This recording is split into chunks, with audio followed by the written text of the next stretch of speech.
মই ৰঙানদীবাসীয়ে সেৱা কৰিম বুলি গৈছিলোঁ, ৰাইজে মোক আঁকোৱালি লৈছিলে। এতিয়া মই পালতৰা ডাঙৰ নিচিনাকৈ ৰৈ আছোঁ, গৈ আছোঁ। মোৰ হাতত কোনো বঠা নাই এতিয়া। মই পালতৰা নাও, মই তালৈ যাম আৰু ৰাইজে যি সিদ্ধান্ত লয় মই মানি ল'ম। এগৰাকী জ্যেষ্ঠ সাংবাদিক, চিফ এডিটৰ পৰ্যায়ৰ, তেখেতে কালি মোক ৰাতি এবাৰ লগ পাইছিলে, লগ পাম বুলি পেলাই আহিছিলে। মোৰ পুৰণা বন্ধু, আপোনালোকে জানে সংবাদ জগতৰ অসমৰ প্ৰায়সকল জ্যেষ্ঠ কনিষ্ঠ সাংবাদিকৰ লগত মোৰ এটা সৌহাৰ্দ্যপূৰ্ণ সম্পৰ্ক আছে। এগৰাকী অসমৰ জ্যেষ্ঠ সাংবাদিকে কালি মোক লগ ধৰি কৈছিলে যে মুখ্যমন্ত্ৰী ডাঙৰীয়াই আপোনাৰ ঘৰলৈ সন্ধ্যা আহিব। এতিয়া মই কৈছোঁ মই এতিয়া কোনো দলৰ সদস্য নহয়, মই পদত্যাগ পত্ৰ কৰিছোঁ আৰু মই এতিয়ালৈকে পদত্যাগ পত্ৰ প্ৰত্যাহাৰো কৰা নাই। গতিকে বহু দল ইতিমধ্যে আহিছে, গতিকে ৰাজ্যখনৰ মুখ্যমন্ত্ৰীগৰাকী যদি আহে তাত মোক ক'বলগীয়া একো নাই। আৰু মোৰ যিটো সিদ্ধান্ত, মই যেতিয়া সভাপতি আছিলোঁ তেতিয়া আপোনালোকে জানে যে মোৰ 4গৰাকীমান এক্সটাৰ্নেল মানে দেখুওৱা আৰু মনে মন থকা উপদেষ্টা আছিলে। আৰু আজি ৰাতিপুৱা মোৰ 2টা হোৱাটছআপতে প্ৰায় 3000 হোৱাটছআপ মেছেজ মই বিভিন্ন জেগাৰ পৰা পাইছোঁ। কিছুমানে মেছেজত দিছে, কিছুমানে হোৱাটছআপত দিছে, কিছুমানে ফোন কৰিছে। সেই গোটেইখিনি মই অধ্যয়ন কৰিছোঁ।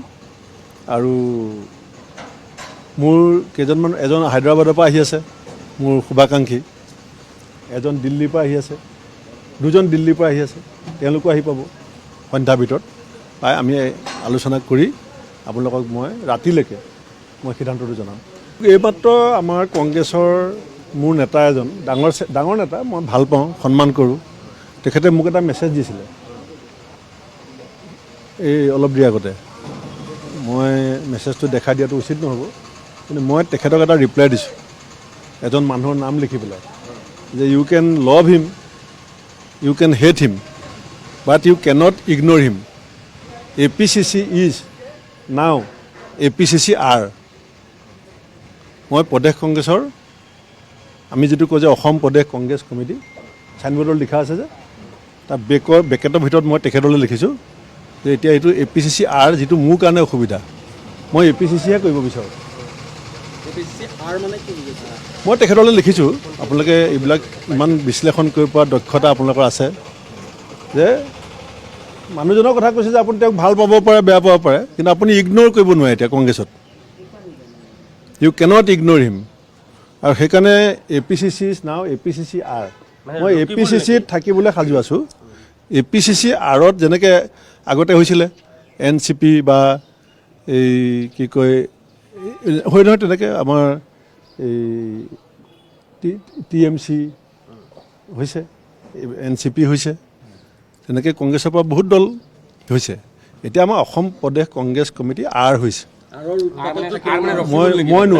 মই নোৱাৰোঁ, এইটো চবেই দেখিব এতিয়া লাহে লাহে, চবেই এইটো। মই অকণমান দুঃসাহস আছে, সেইকাৰণে মই কথাবিলাক মোৰ সতীৰ্থসকলক সজাগ কৰি দিছোঁ। মোৰ সতীৰ্থসকল ইয়াত আছে, এতিয়া এওঁ যোৱা 5 বছৰ বেয়া দিনত OBC ডিপাৰ্টমেণ্টৰ চেয়াৰমেন আছিল, এওঁ APCC মুখপাত্ৰ হৈ আছিলে। মই এওঁলোকক সজাগ কৰিছোঁ যে তোমালোকে APCC আৰ কৰা, মানে if you want to survive in Congress তেতিয়াহ'লে ডোণ্ট বি ইন APCC। মই আছিলোঁ, you be in APCC R.